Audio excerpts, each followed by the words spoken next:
তো চলুন বেশি সময় নষ্ট না করে আমরা চলে আসি মেইন টপিকের উপরে। আজ আমরা কথা বলবো ক্রোম ব্রাউজারে যে নতুন দুটি ফিচার এসছে সেই ফিচার সম্পর্কে আমরা কথা বলবো। তার জন্য আমরা বেশি দেরি না করে কী করবো, সরাসরি এখান থেকে ক্রোম ব্রাউজারের উপর ক্লিক করব। ক্লিক করার পর এখান থেকে দেখো ক্রোম ব্রাউজার এখান থেকে ওপেন হয়ে যাবে আমাদের।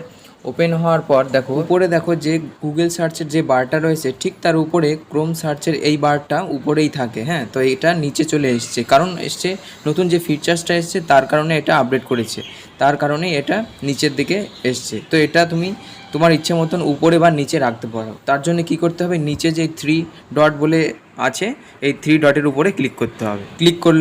ক্লিক করার পর এখান থেকে স্ক্রল করে নিচের দিকে এসে সেটিংয়ের উপরে ক্লিক করবে। ক্লিক করার পর এখানে দেখো লেখা আছে অ্যাড্রেস বারের উপর ক্লিক করলে এখানে দেখো টপ বটম দুটোই আছে। টপে দিলে উপরের দিকে থাকবে আর বটম করলে নিচের দিকে থাকবে। এখান থেকে তোমাদেরকে টপ করলে কী করবে, উপরের দিকে থাকবে, না বটম করলে নিচে থাকবে। টপ বটম তুমি যেখানে ইচ্ছা সেখানে এটাকে রাখতে পারো, টপে অথবা বটমে। ঠিক আছে, পরবর্তী যে জিনিসটা দেখাবো সেটা হচ্ছে এখান থেকে প্রাইভেসি অ্যান্ড সিকিউরিটি আছে, এটার উপরে আমরা একবার ক্লিক করব। ঠিক আছে, ক্লিক করার পর এখান থেকে দেখো নিচে যে সেভ ব্রাউজিং লেখা আছে না, সেটার উপরে আমরা একবার ক্লিক করবো। তো স্ক্রল করে একটু এসে এখান থেকে সেভ ব্রাউজিং এটার উপরে ক্লিক করব।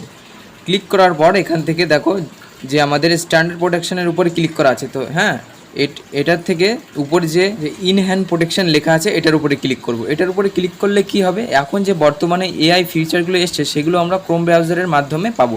যেরকম হোয়াটসঅ্যাপে এআই ফিচারগুলো পাওয়া যায় সেরকম ক্রোম ব্রাউজারের মাধ্যমে আমরা এআই ফিচারগুলো পাবো।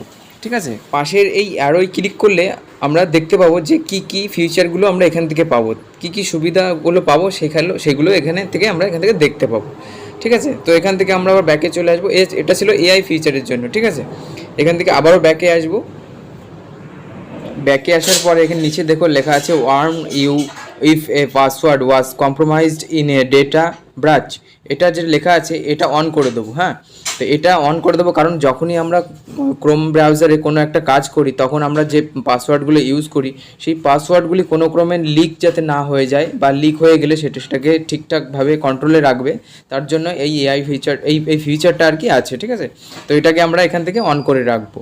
তার নিচেই দেখো লেখা আছে অলওয়েজ ইউ সোর্স কানেকশান, এটার উপরে একবার ক্লিক করব। এটাকে সবসময় আমরা কি করব, অন করব। তার জন্য কী করতে হবে, এটার উপরে একবার ক্লিক করব। তো এটার উপরে আমরা ক্লিক করলাম, করে এখান থেকে অলওয়েজ ইউ সোর্স এটাকে অন করে দেবো। এটাকে তো অন করবো, সাথে সাথে নিচে যে অপশানটা আছে 2 নম্বরে সেটাকেও আমরা এখান থেকে অন করব। তাহলে কি আমরা যখনই কোনো ভুল স্টেপ নেব ক্রোম ব্রাউজারে কাজ করার সময় সেটাকে আমাদের আগে থেকেই আমাদেরকে ইনফরমেশন জানাবে এবং তা বলে দেবে যে তুমি ভুল কাজ করছো। তার জন্য অপশানটা আমরা এখান থেকে অন করে রাখবো। আজকের ভিডিও এই অবধি। কমেন্ট করে অবশ্যই জানাবে কোন ইনফরমেশনটা তোমাদের কাছে ভালো লেগেছে। আর চ্যানেলটি সাবস্ক্রাইব করা না থাকলে অবশ্যই সাবস্ক্রাইব করে বেল আইকনটি অল করে দিও, যাতে পরবর্তী ভিডিও নোটিফিকেশনটা তোমরা সবার আগে পেতে পারো। ততক্ষণ অবধি টাটা, বাই বাই, ভালো থেকো সবাই।